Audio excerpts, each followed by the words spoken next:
17കാരി bucket കൊണ്ട് വീട്ടമ്മയുടെ തലയടിച്ച് പൊട്ടിച്ചു എന്നൊരു പരാതി ഇപ്പോൾ പുറത്തുവരികയാണ്. പൈപ്പിൽ നിന്ന് വെള്ളം എടുക്കുന്നതിനെ ചൊല്ലിയുള്ള തർക്കമാണ് അടിയിൽ കലാശിച്ചത്. പത്തനംതിട്ട മയിലാടുംപാറയിലാണ് ഈ സംഭവം. ആദ്യം പ്രതികരണം. പൈപ്പിൻ്റെ അടിയിൽ നിന്ന് വെള്ളം പിടിച്ചുകൊണ്ടിരിക്കുമായിരുന്നു.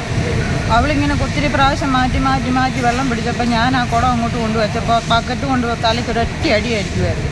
അടിച്ചപ്പോഴത്തേന് എനിക്ക് കണ്ണും കാണത്തില്ല, ഒന്നും കാണത്തില്ല. അത് ഞാനിങ്ങനെ വിഷമിച്ച് നിൽക്കുമായിരുന്നു. അവൻ്റെ അവിടെ അച്ഛനെ വന്ന് എന്നെ പൂവും മായും കൂട്ടി ചീത്ത വിളിക്കും. അടിക്കാനായിട്ട് എൻ്റെ അടുത്തോട്ട് അവൻ ഓടി വന്നു. എനിക്ക് മരവില്ല, റോഡിൽ കുറേ കരികിൽ കിടപ്പുണ്ട്. ആ കരികിൽ ഞാൻ തൂത്തുവാരി കളയണമെന്ന് പറഞ്ഞ് എന്നും ആ പെണ്ണ് പ്രശ്നം ഉണ്ടാക്കുക. അന്നും ആ പെണ്ണ് എന്നെ ഒത്തിരിയും ചീത്ത വിളിക്കും. CK അഭിലാൽ ചേരുന്നുണ്ട് വിവരങ്ങളുമായി. അഭിലാൽ, 17 വയസ്സുള്ള ഒരു കുട്ടിയാണ് ഒരു സ്ത്രീയുടെ തല ഇങ്ങനെ അടിച്ചു പൊട്ടിച്ചത്. അത് മാത്രമല്ല, അതിനുശേഷം ആ കുട്ടിയുടെ പിതാവ് ഈ സ്ത്രീയോട് വളരെ മോശമായി പെരുമാറുകയും ചെയ്തു എന്നൊരു പരാതിയും ലഭിക്കുന്നുണ്ട്.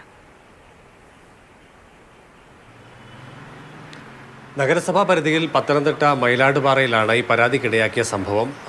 മർദ്ദനം ഏറ്റ അടിയേറ്റ വീട്ടമ്മയുടെ പേര് രമ എന്നുള്ളതാണ്. അവരും പരാതിക്കാരിയായിട്ടുള്ള ആരോപണ വിധേയമായിട്ടുള്ള 17കാരിയും അയൽപ്പക്കക്കാരാണ്. നേരത്തെയും പല വിഷയങ്ങളുമായി ബന്ധപ്പെട്ട് ഇരുവരും തമ്മിൽ കോർത്തിരുന്നു എന്നുള്ളതാണ് രമയുടെ പ്രതികരണത്തിൽ നിന്ന് വ്യക്തമാകുന്നത്. ഇന്ന് ഉച്ചയ്ക്ക് 2 മണിയോട് കൂടിയാണ് ഇപ്പോഴത്തെ പരാതിക്ക് ഇടയായ സംഭവം ഉണ്ടാകുന്നത്. പൊതു ടാപ്പിൽ നിന്നും വെള്ളം പിടിക്കാൻ 17കാരി അവിടെ എത്തുന്നു. അവരുടെ കൈവശം നിരവധി പാത്രങ്ങൾ ഉണ്ടായിരുന്നു. 3 പാത്രങ്ങളിൽ വെള്ളം നിറച്ച ശേഷം അടുത്ത പാത്രത്തിൽ വെള്ളം നിറയ്ക്കാൻ ഒരുങ്ങിയ വേളയിൽ രമ അതിന് തടസ്സം പറയുകയും അടുത്ത ഊഴം തനിക്കാണ് എന്ന് പറഞ്ഞ് മറ്റു പാത്രങ്ങൾ തള്ളി നീക്കിയ ശേഷം അവർ കൊണ്ടുവന്ന പാത്രം അവിടേക്ക് വെച്ചതാണ് പ്രകോപനത്തിന് ഇടയാക്കിയത് എന്നുള്ളതാണ് രമ വിശദീകരിക്കുന്നത്.